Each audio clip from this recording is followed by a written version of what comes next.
जय हिंद दोस्तों। आज हम लोग पढ़ने वाले हैं रासायनिक अभिक्रियाएं एवं उनके समीकरण। हम लोग कल 4 डेफिनेशन डिस्कस कर लिए थे।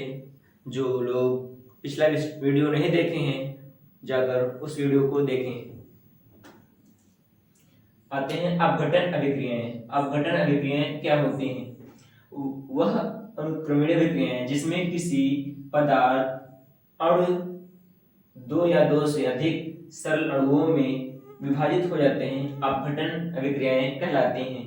जैसे 2KClO3 2KClO3 को हीट करेंगे तो 2KCl और 3 भाग ऑक्सीजन के अलग हो जाएंगे।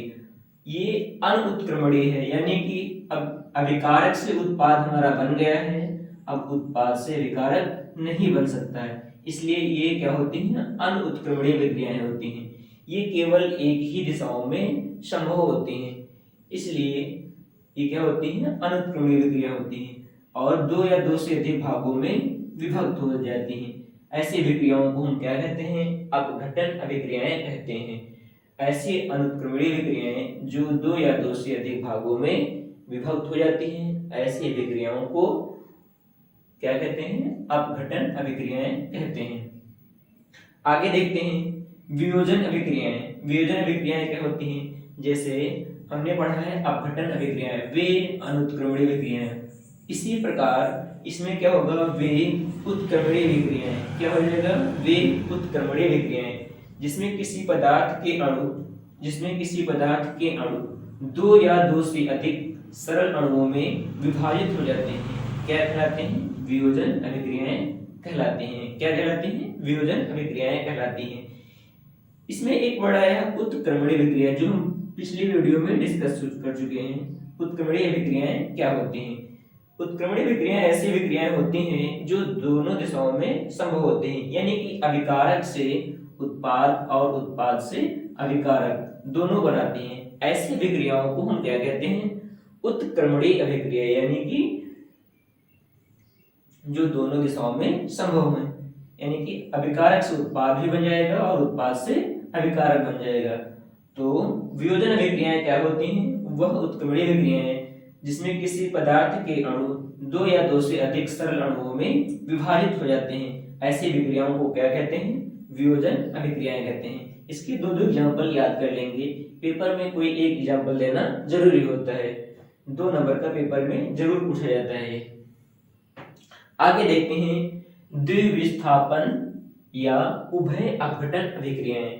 द्विविस्थापन अभिक्रियाएं जिन अभिक्रियाओं में यौगिकों के आयनों अथवा अन्य घटकों की अदला बदली होती है, ऐसी अभिक्रियाएं उभय अपघटन या द्विविस्थापन अभिक्रियाएं कहलाती हैं।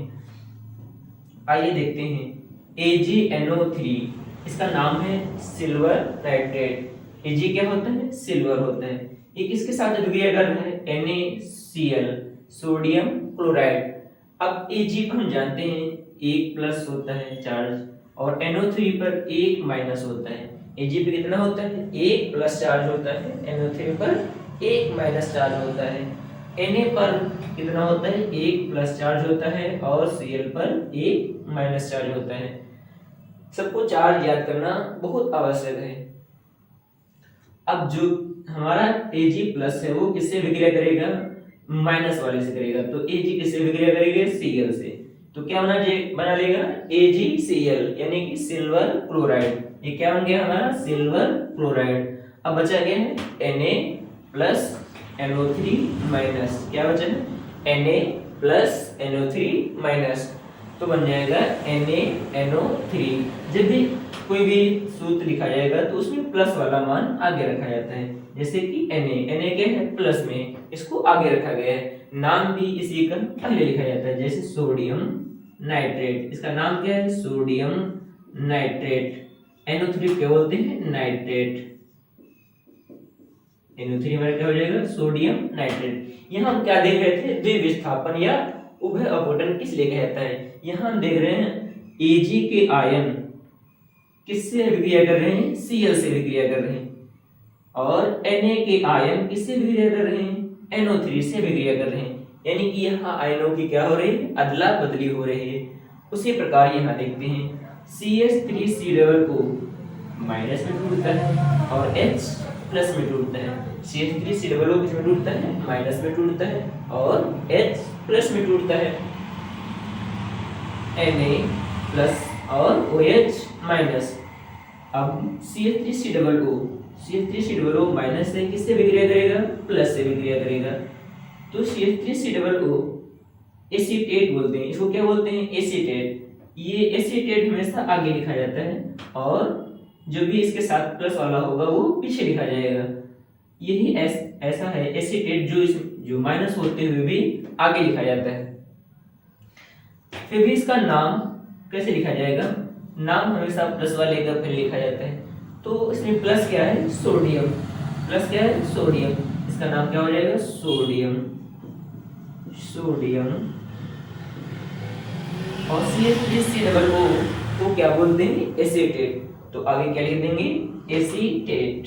क्या लिख देंगे, एसीटेट। तो इसका नाम हो जाएगा सोडियम एसीटेट।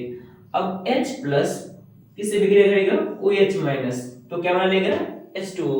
एक H और OH मिलकर क्या बनाएंगे, जल बनाएंगे। क्या बनाएंगे, जल, जिसको हम एक्वा भी बोलते हैं। क्या बोलते हैं, केमिस्ट्री के लैंग्वेज में एक्वा भी बोला जाता है। यहाँ हम देख रहे हैं द्विविस्थापन या उभय अपघटन। यहाँ देखते हैं कि CH3C डबल ओ के माइनस चार्ज Na से रिएक्शन कर रहे हैं और OH H plus ion OH से विक्रिया कर रहा है। यानी कि यहाँ आयनों की क्या हो रही है, अदला बदली हो रही है। इसलिए इस अभिक्रिया को क्या कहेंगे, द्विविस्थापन अभिक्रिया कहेंगे। आगे देखते हैं ऊष्माक्षेपी रासायनिक अभिक्रिया। यानी कि ऊष्माक्षेपी अभिक्रियाएं क्या होती हैं, ऐसी अभिक्रियाएं जिसमें ऊष्मा निर्मुक्त होती है। निर्मुक्त मतलब जिसमें ऊष्मा हमें प्राप्त होती है। निर्मुक्त मतलब क्या होती है, जिसमें हमें ऊष्मा प्राप्त होती है।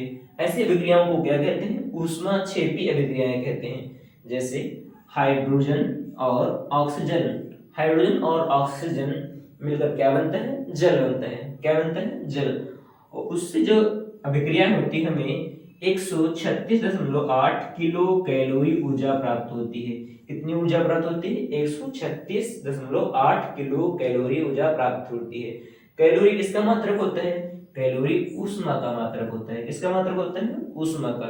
अगर आप लोगों को बोर्ड एग्जाम में ये मान नहीं याद आ रहा है कि कितना रखा जाए, तो यहाँ इसकी जगह पर हम ऊष्मा भी रख सकते हैं।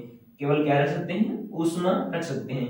जैसे सी यहाँ सी क्या है, कार्बन का दूसरा रूप ग्रेफाइट और हीरा भी होता है। तो यहाँ ग्रेफाइट लिया जाएगा जो पेंसिल की नोक में पाया जाता है।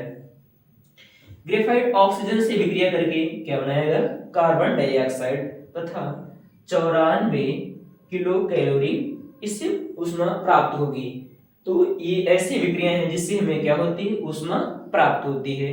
ऐसी विक्रियाओं को क्या कहते हैं, ऊष्माक्षेपी अभिक्रियाएं कहते हैं। आप लोगों को ये वीडियो कैसी लगी कमेंट बॉक्स में जरूर कमेंट करें। आगे की वीडियो में मिलते हैं।